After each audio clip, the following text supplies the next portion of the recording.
అల్లారు ముద్దుగా పెంచుకున్న పెద్ద కుమార్తె అనారోగ్య కారణాలతో ఆత్మహత్య చేసుకుంది. అది తట్టుకోలేకపోయిన ఆ కుటుంబం 5 నెలలు కూడా గడవకముందే మరణ శాసనం రాసుకుంది. స్వర్గంలో ఉన్న పెద్ద కుమార్తె దగ్గరకు వెళితే సమస్యలన్నీ తీరిపోతాయని పిచ్చిగా భ్రమించి బలవన్మరణానికి పాల్పడింది. ఒకే కుటుంబంలోని భార్యాభర్తతో పాటు వారి చిన్న కుమార్తె ఇంట్లోనే ఉరివేసుకున్నారు. దేవుడు పిలుస్తున్నాడు, వెళుతున్నామంటూ తనువు చాలించారు.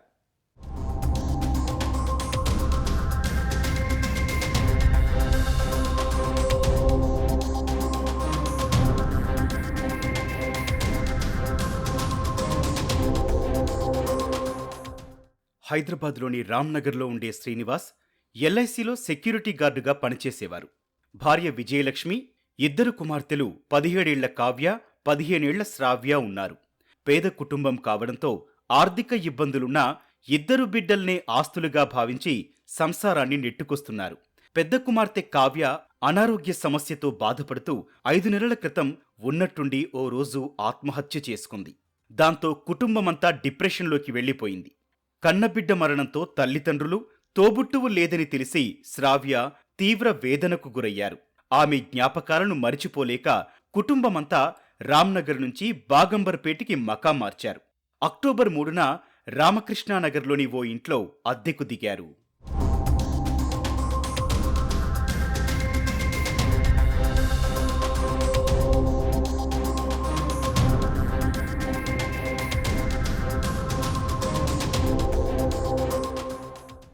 రామకృష్ణానగర్లో అద్దెకు దిగినప్పటి నుంచి ఎవరితోనూ మాట్లాడకుండా బంధువులకు సైతం దూరంగా ఉంటున్నారు.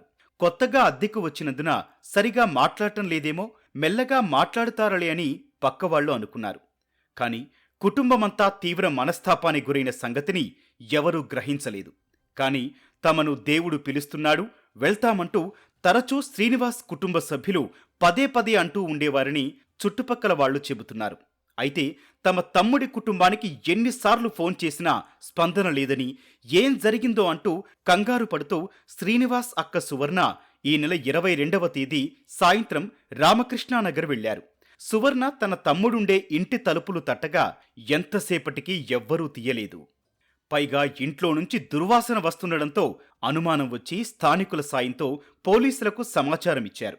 పోలీసులు చేరుకొని తలుపులు తెరచి చూడగా శ్రీనివాస్ ప్రధాన ద్వారం వెంటిలేటర్కు, అతని భార్య విజయలక్ష్మి, కుమార్తె శ్రావ్య గదిలోని కిటికీ ఇనుప చువ్వలకు చీరలతో ఉరివేసుకుని కనిపించారు. మృతదేహాలు దుర్వాసన వస్తుండడంతో అప్పటికే వారు ఆత్మహత్య చేసుకుని 2 రోజులయ్యుంటుందని పోలీసులు భావిస్తున్నారు. ఈ ఆర్కే నగర్కి వచ్చాక కూడా ఇంట్లో వాళ్ళ అక్క చెల్లెలతోటి, అన్నదమ్ములతోటి ఎవరితోటి కాంటాక్ట్ లేరు. వాళ్ళే వచ్చిపోవడం, మీరు మాతో ఉండండి ఇట్లా అని చెప్పడం జరుగుతుంది. దీంట్లో వీళ్ళు కొంతమంది స్వాముల దగ్గరికి, వాళ్ళ దగ్గరికి, అక్కడికి కూడా పోతున్నారు. ఇంకొన్ని ఫ్యామిలీ ప్రాబ్లమ్స్ కూడా, అంటే ఫైనాన్షియల్ ప్రాబ్లమ్స్ కూడా ఉన్నాయి. ఆ అమ్మాయి కూడా కొంచెం మూఢనమ్మకాలకి, తల్లిదండ్రుల వల్ల ఆమెకు కూడా మూఢనమ్మకాలు వచ్చాయి. ఎక్కడో నన్ను దేవుడు పిలుస్తాడు ఇట్లాంటివన్నీ చెప్పేదంట. అరే అది వాళ్ళ రిలేటివ్స్ చెప్తున్నారు, నన్ను దేవుడు పిలుస్తున్నాడు, నేను ఈ ప్రపంచంలో ఉండలేను, ఇట్లాంటివన్నీ మాట్లాడేదంట చనిపోయే ముందు. ఆమె సూసైడ్ చేసుకున్నాక వీళ్ళు కూడా బాగా మెంటల్లీ డౌన్ అయిపోయారు వీళ్ళు కూడా. పెద్ద కుమార్తె అకాల మరణంతో కుటుంబమంతా చిన్నాభిన్నమయ్యింది. అందరూ ఉన్నా ఒంటరిగా బతికారు. ఆమె జ్ఞాపకాలు వెంటాడుతుంటే ఇళ్లు మారారు. తమను దేవుడు పిలుస్తున్నాడంటూ మూఢనమ్మకంతో బలవన్మరణానికి పాల్పడ్డారు.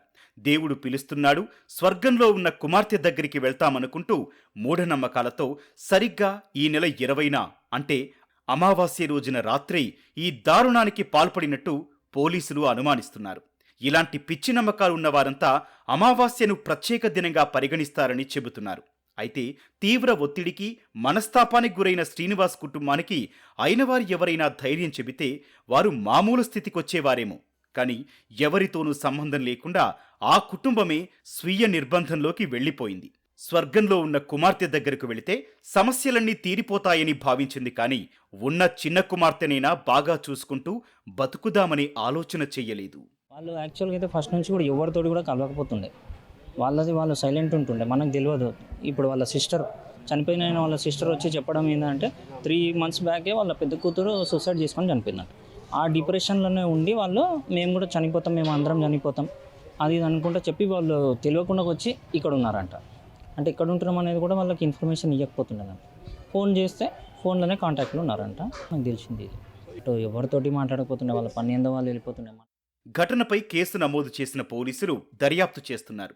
దేవుడు పిలుస్తున్నాడంటూ చేజేతులా జీవితాలను నాశనం చేసుకున్న మూఢనమ్మకాలే కారణమా లేదా ఇతర కారణాలేవైనా ఉన్నాయా అనే కోణంలో ఆరా తీస్తున్నారు. ఇంట్లో పలు ఆధారాలు సేకరించడంతో పాటు ఓ సూసైడ్ లెటర్ కూడా పోలీసులు స్వాధీనం చేసుకున్నట్లు తెలుస్తోంది. అందులో కూడా దేవుడు పిలుస్తున్నాడు, వెళ్తున్నాము అని రాసి ఉన్నట్లు సమాచారం.